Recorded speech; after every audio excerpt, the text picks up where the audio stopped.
One's own head looks like nothing to the eyes, yet is the source of intelligence.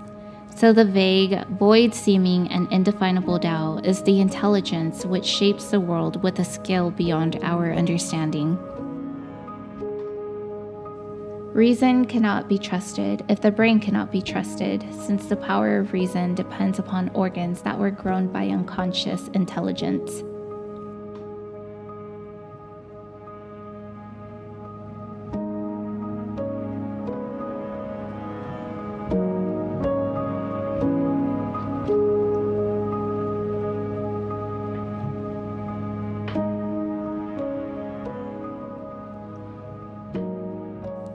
Day is the unthinkable ingenuity and creative power of man's spontaneous and natural functioning, a power which is blocked when one tries to master it in terms of formal methods and techniques.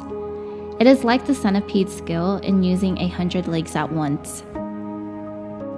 The centipede was happy quite until a toad in fun said, "Pray, which leg goes after which?" This worked his mind to such a pitch, he lay distracted in a ditch, considering how to run.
The ego exists in an abstract sense alone, being an abstraction from memory, somewhat like the illusory circle of fire made by a whirling torch. We can, for example, imagine the path of a bird through the sky as a distinct line which it has taken, but this line is as abstract as a line of latitude. In concrete reality, the bird left no line, and similarly, the path from which our ego is abstracted has entirely disappeared.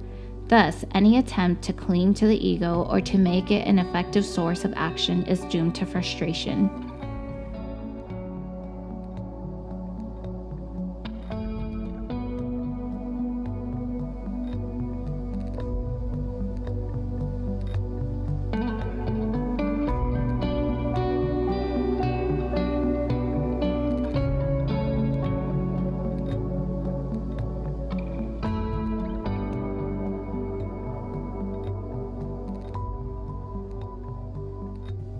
In Zen, karma is often taken in a more figurative way, as that the process of rebirth is from moment to moment, so that one is being reborn so long as one identifies himself with a continuing ego, which reincarnates itself afresh at each moment of time.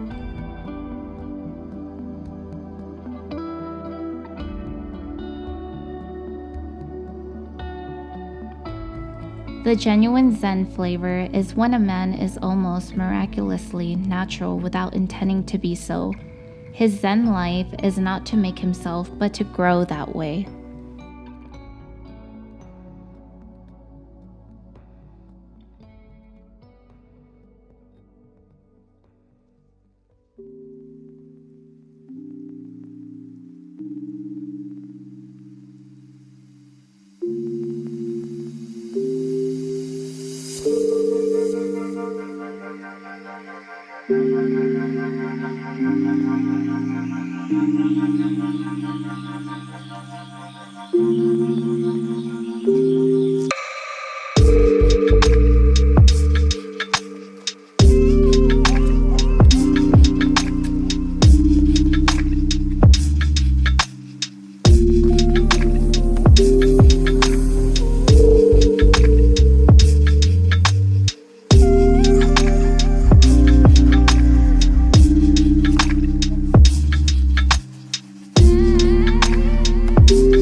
When we are no longer identified with the idea of ourselves, the entire relationship between subject and object, knower and known, undergoes a sudden and revolutionary change.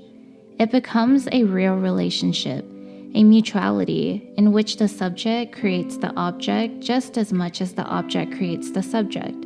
The knower no longer feels himself to be independent of the known. The experiencer no longer feels himself to stand apart from the experience. Consequently, the whole notion of getting something out of life, of seeking something from experience, becomes absurd. To put it in another way, it becomes vividly clear that in concrete fact, I have no other self than the totality of things of which I am aware.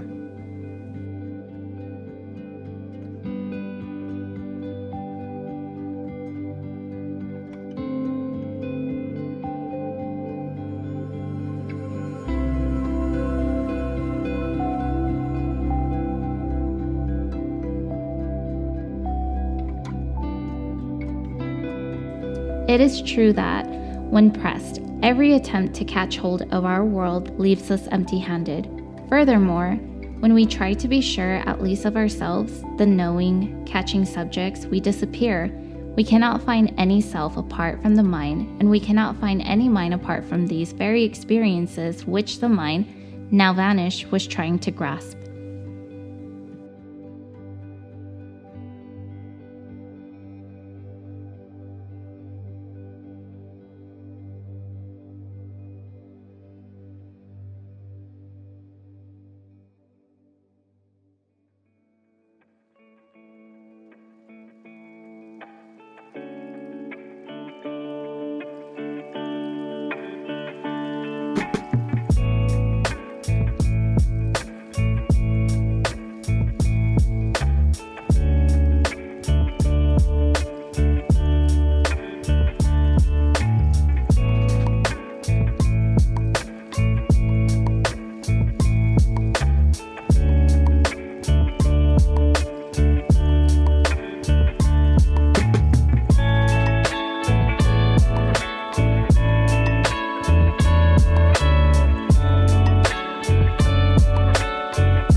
In terms of immediate perception, when we look for things, there is nothing but mind. And when we look for mind, there is nothing but things. For a moment, we are paralyzed because it seems that we have no basis for action, no ground underfoot from which to take a jump. But this is the way it always was, and in the next moment, we find ourselves as free to act, speak, and think as ever, yet in a strange and miraculous new world from which self and other, mind and things have vanished.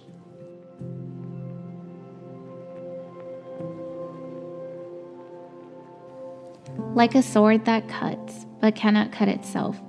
Like an eye that sees, but cannot see itself. The illusion of the split comes from the mind's attempt to be both itself and its idea of itself, from a fatal confusion of fact with symbol. To make an end of the illusion, the mind must stop trying to act upon itself.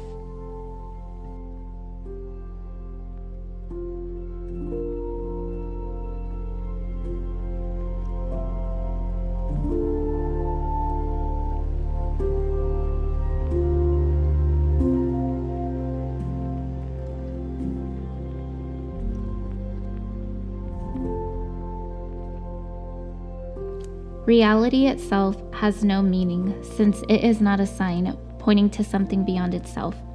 To arrive at reality is to go beyond karma, beyond consequential action, and to enter a life which is completely aimless. Yet to Zen and Taoism alike, this is the very life of the universe, which is complete at every moment and does not need to justify itself by aiming at something beyond.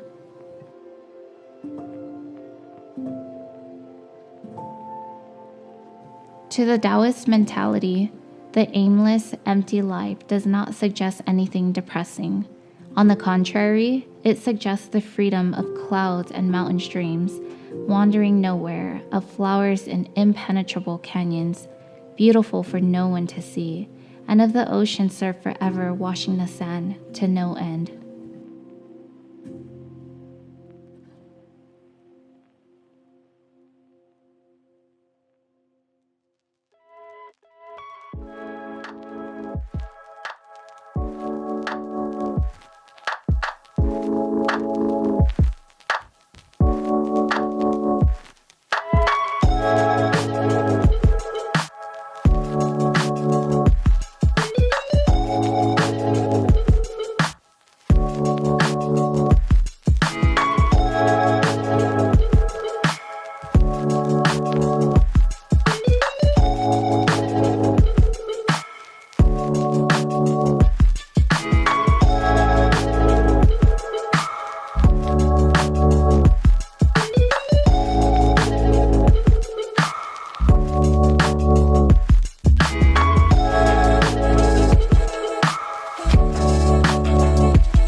The late Kazuki Roshi was entertaining two American monks at tea when he casually asked, "And what do you gentlemen know about Zen?" One of the monks flung his closed fan straight at the master's face. All in the same instant, the master inclined his head slightly to one side. The fan shot straight through the paper shoji behind him, and he burst into a ripple of laughter.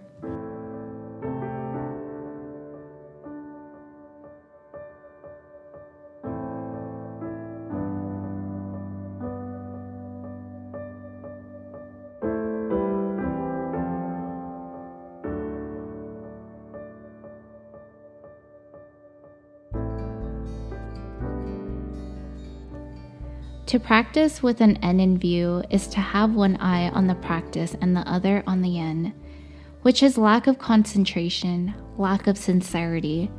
To put it in another way, one does not practice Zen to become a Buddha. One practices it because one is a Buddha from the beginning, and this original realization is the starting point of the Zen life. What comes in through the gate is not family treasure, is understood in Zen to mean that what someone else tells you is not your own knowledge.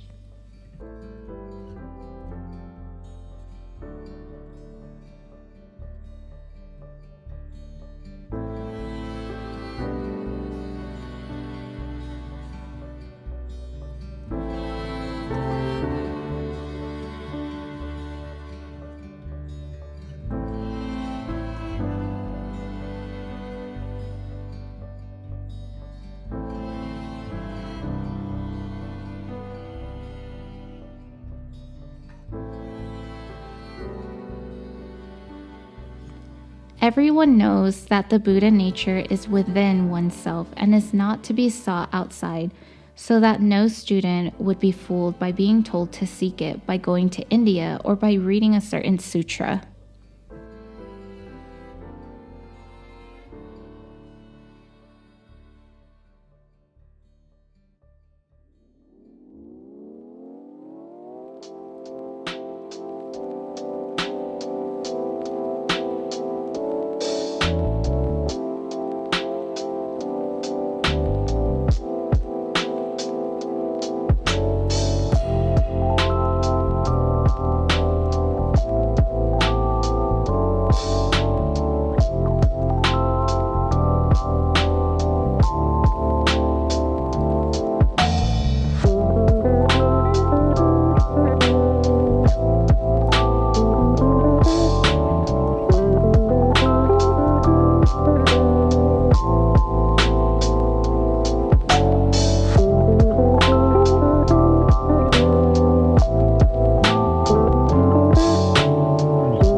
Paradoxical as it may seem, the purposeful life has no content, no point. It hurries on and misses everything. Not hurrying, the purposeless life misses nothing. For it is only when there is no goal and no rush that the human senses are fully open to receive the world.